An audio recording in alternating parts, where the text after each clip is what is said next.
Bacaan Harian Katolik 7 September 2025. Hari Minggu Biasa ke-23. Marilah berdoa dalam nama Bapa dan Putra dan Roh Kudus. Amin. Allah yang berbelas kasih, sabdamu adalah terang dan pelita hidup kami. Utuslah Roh Kudusmu untuk membuka telinga, hati dan budi kami untuk mendengarkan dan memahami sabdamu. Doronglah kehendak dan tekad kami untuk mengamalkan sabdamu dalam hidup dan perutusan kami sehari-hari. Amin. Bacaan dari Kitab Kebijaksanaan. Manusia manakah dapat mengenal rencana Allah? Atau siapakah dapat memikirkan apa yang dikehendaki Tuhan? Pikiran segala makhluk yang fana adalah hina, dan pertimbangan kami ini tidak tetap. Sebab jiwa dibebani badan yang fana, dan kemah dari tanah memberatkan budi yang banyak berpikir.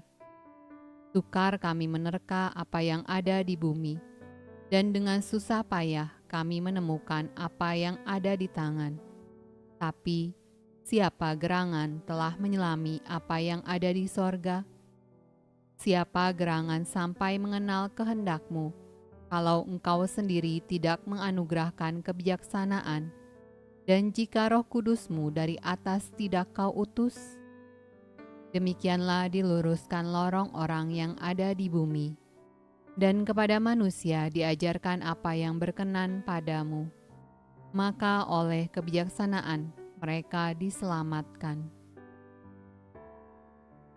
Mazmur tanggapan dari Kitab Mazmur. Engkau mengembalikan manusia kepada debu dan berkata, "Kembalilah, hai anak-anak manusia, sebab di matamu 1000 tahun sama seperti hari kemarin, apabila berlalu, atau seperti suatu giliran jaga di waktu malam.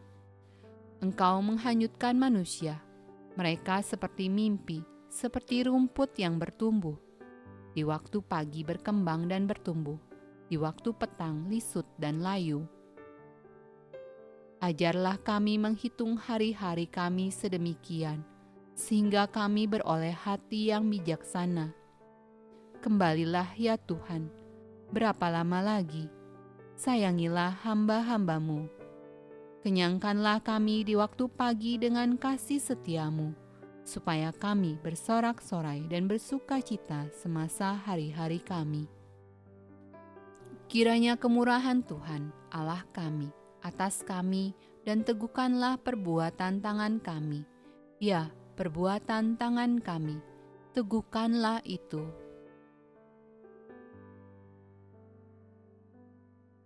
Bacaan dari surat kepada Filemon.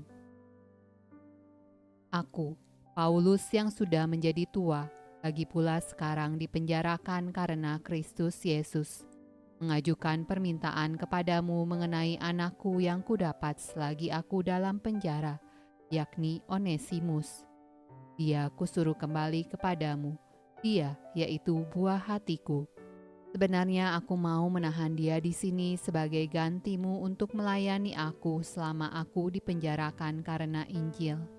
Tetapi tanpa persetujuanmu, aku tidak mau berbuat sesuatu, supaya yang baik itu jangan engkau lakukan seolah-olah dengan paksa, melainkan dengan sukarela. Sebab mungkin karena itulah dia dipisahkan sejenak daripadamu, supaya engkau dapat menerimanya untuk selama-lamanya. Bukan lagi sebagai hamba, melainkan lebih daripada hamba, yaitu sebagai saudara yang kekasih. Bagiku sudah demikian, apalagi bagimu, baik secara manusia maupun di dalam Tuhan. Kalau engkau menganggap aku temanmu seiman, terimalah dia seperti aku sendiri.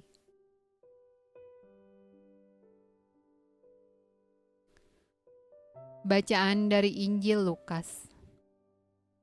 Pada suatu kali banyak orang berduyun-duyun mengikuti Yesus dalam perjalanannya. Sambil berpaling ia berkata kepada mereka, "Jikalau seorang datang kepadaku dan ia tidak membenci bapaknya, ibunya, istrinya, anak-anaknya, saudara-saudaranya laki-laki atau perempuan, bahkan nyawanya sendiri, ia tidak dapat menjadi muridku. Barang siapa tidak memikul salibnya dan mengikut aku, ia tidak dapat menjadi muridku. Sebab siapakah di antara kamu yang kalau mau mendirikan sebuah menara, tidak duduk dahulu membuat anggaran biayanya, kalau-kalau cukup uangnya untuk menyelesaikan pekerjaan itu? Supaya jikalau ia sudah meletakkan dasarnya dan tidak dapat menyelesaikannya, jangan-jangan semua orang yang melihatnya mengejek dia sambil berkata, "Orang itu mulai mendirikan, tetapi ia tidak sanggup menyelesaikannya." Atau raja manakah yang kalau mau pergi berperang melawan raja lain, tidak duduk dahulu untuk mempertimbangkan apakah dengan 10.000 orang ia sanggup menghadapi lawan yang mendatanginya dengan 20.000 orang? Jikalau tidak, ia akan mengirim utusan selama musuh itu masih jauh untuk menanyakan syarat-syarat perdamaian. Demikian pula lah tiap-tiap orang di antara kamu yang tidak melepaskan dirinya dari segala miliknya, tidak dapat menjadi muridku. Demikianlah sabda Allah. Terpujilah Kristus. Dalam nama Bapa dan Putra dan Roh Kudus. Amin.